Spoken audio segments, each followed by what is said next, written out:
Hi, welcome to my channel. Today I'm really excited because I decided to do my top 10 favorite movies of 2024 so far. I have watched some really amazing movies this year and it was hard to narrow it down to 10, and it's going to be even harder at the end of the year because there's still some ones that I'm really excited for, like Wicked. So I just wanted to do this video right now so that I can talk about the movies that I have loved so far this year that might not be able to make it all the way to the end of the year on this list. So I have my notes over here. I get a little rambly sometimes, so I wanted to make sure that I actually wrote notes this time and I don't forget anything. So if you see me kind of glance over that way, that's why. But in number 10, I have If. And I just think this movie is perfect for families. My daughter loves it because of the ifs. And I loved it for that too, but I loved it for what it made me feel and how deep it was, because I wasn't expecting that going in. And watching it as an adult, it made me really nostalgic for my childhood and that freedom that comes with being a kid. But watching it as a parent made me just want to protect my daughter's childhood that much more and just nurture that innocence, that creativity, that imagination. I want her to have that for as long as possible. So I loved this movie. I loved what it represented, and I think it's going to be one that me and my family rewatch quite a lot. And then number 9, we have Longlegs, which I talked about in my first video. I loved it. I know it didn't work for everybody, but for me, I love horror movies that don't rely on cheap thrills and jump scares. Like this one was just so unsettling and uneasy, and just the story alone hooked me, and I was captivated from start to finish. I just think it was really well done, and I was pleasantly surprised, and I just think that the way to go into it is just to not watch anything about it. But I don't know, I can't wait for my husband to see it because I think he's really gonna like it as well. And then number 8, we have Kingdom of the Planet of the Apes, and this is one of the most consistent franchises for me. Every single new installment I end up really loving, and this one is no different. And visually, it is just stunning. Like, I think the visuals in this one rival like Avatar: The Way of the Water. That might be controversial, but that's my opinion. I was stunned at how gorgeous it was, and I loved getting to really just explore the world in this one. It was just a lot of fun, and the ending just made me really excited for what's to come and what could happen with this. And I don't know, anytime you give me a new Planet of the Apes movie, I'm there. I love that franchise. And then number 7, we have A Quiet Place Day 1. Now, I do think out of the 3 that this is the weakest one, but if you have your weakest entry in the franchise be still a solid 8, 9 out of 10, like you're doing something right. I love that this one really embraced the horror elements, and it was interesting for me because like the first 2 movies were following this one family and they know what's going on, and we're just kind of learning like the rules of the world and everything. This one, we were in New York, so we know that it's just going to be chaos when these monsters show up, but the characters don't know that, and I really loved that. It just added to the whole sense of them, like that anxious feeling. It just added to that because we know what's about to happen to these people and how loud the city is. We know that it's going to be chaotic as hell. So it was just really interesting to jump back into this world full of characters that have no idea what's to come.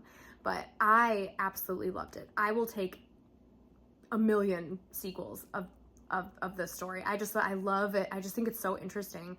And I do wish that we got a little bit more backstory with the monsters and like why they're there and stuff like that. But I don't know. I love this franchise. I will, like I said, give me all the sequels. The number 6, we have Inside Out, and this movie is such a great follow-up to the first one. I just think introducing Riley's new emotions as she gets older makes it the perfect movie for people of all ages. Like, obviously it's for kids. Technically it's a kid's movie, but people of all ages, I think, could take something away from this story, especially like with introducing anxiety.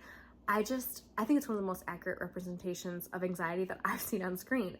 And the fact that kids can watch this and it is explained to them in a way that they'll understand, I love that. But that's why it's making so much money, because it's resonating with people of all ages. And I just love that we're making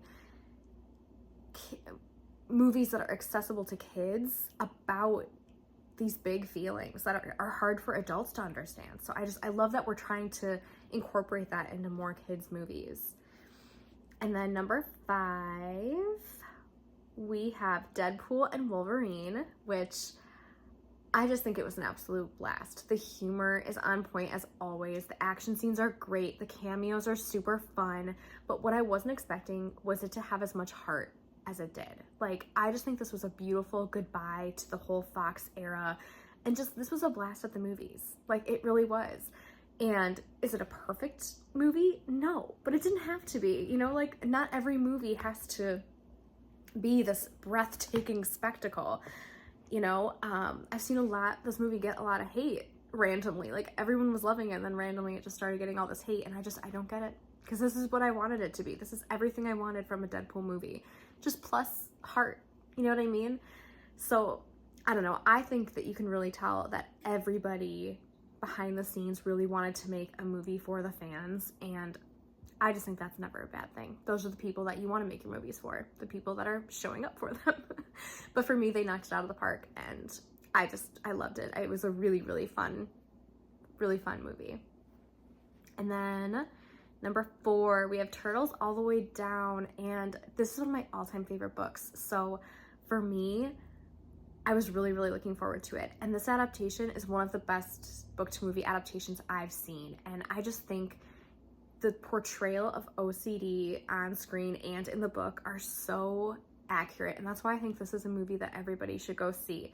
I think OCD is very misunderstood because the media portrays it a certain way, and it's so much more than that. It's so debilitating, and that is coming from someone that has had it since I was 12 years old. I felt really, really seen when I read the book, and then again when I watched the movie, and I just think everyone would benefit from seeing this story. And just, I don't think it's ever a bad thing to try to understand something that you might not understand fully.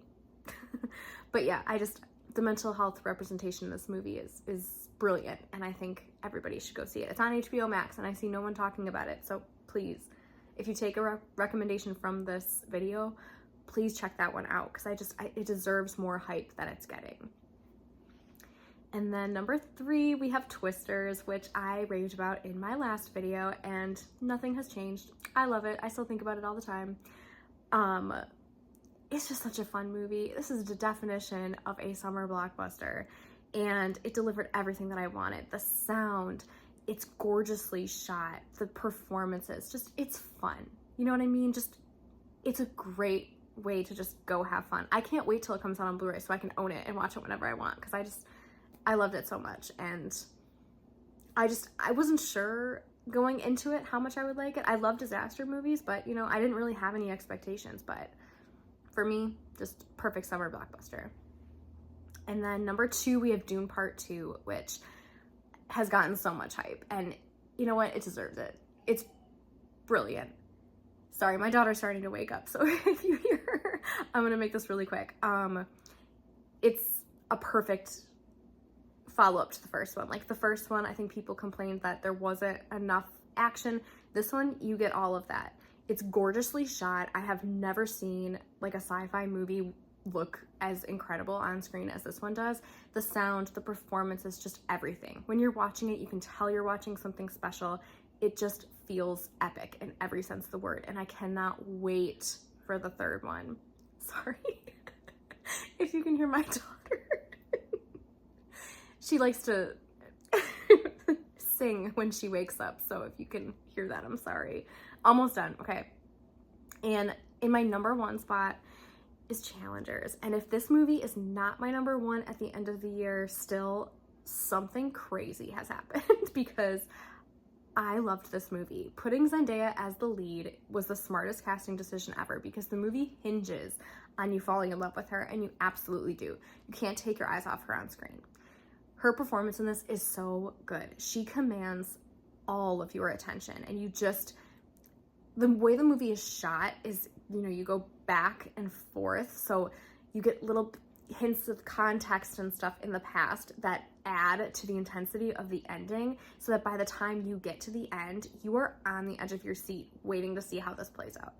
It's one of the most interesting character studies I've ever seen. I can't wait to watch it again, and I just think each time you watch it, you'll feel a little bit differently about characters, and I'm really looking forward to having that experience.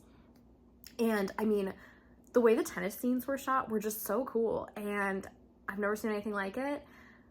I loved it. I can't wait to watch it with my husband now that I have the Blu-ray. I think we're gonna watch it this weekend. I'm gonna force him to, because we always say when we get some downtime when my daughter is by her grandparents, I'm like, we're always gonna watch these things, and then we end up going to bed early and we don't, but I'm going to force us to watch it because I think he'll really enjoy it as well. So that is my top 10 favorite movies of the year so far. There's so many great ones coming, so I can't wait to see how this list changes at the end of the year. But I would love to know, what is your favorite movie of the year so far? I would love to know what movie disappointed you the most so far. Just anything you feel like talking about, feel free to comment below. No judgment here, because my taste is all over the place. But I would really love to hear what your favorite movie of the year so far is. I would really appreciate it if you enjoyed this video, if you would like to see more from me, if you'd consider subscribing. That would mean a lot to me. That'd be super cool. But I will see you next time. Thank you so much for checking this video out, and I hope you have a great evening, afternoon, morning, whenever. But I'll see you next time.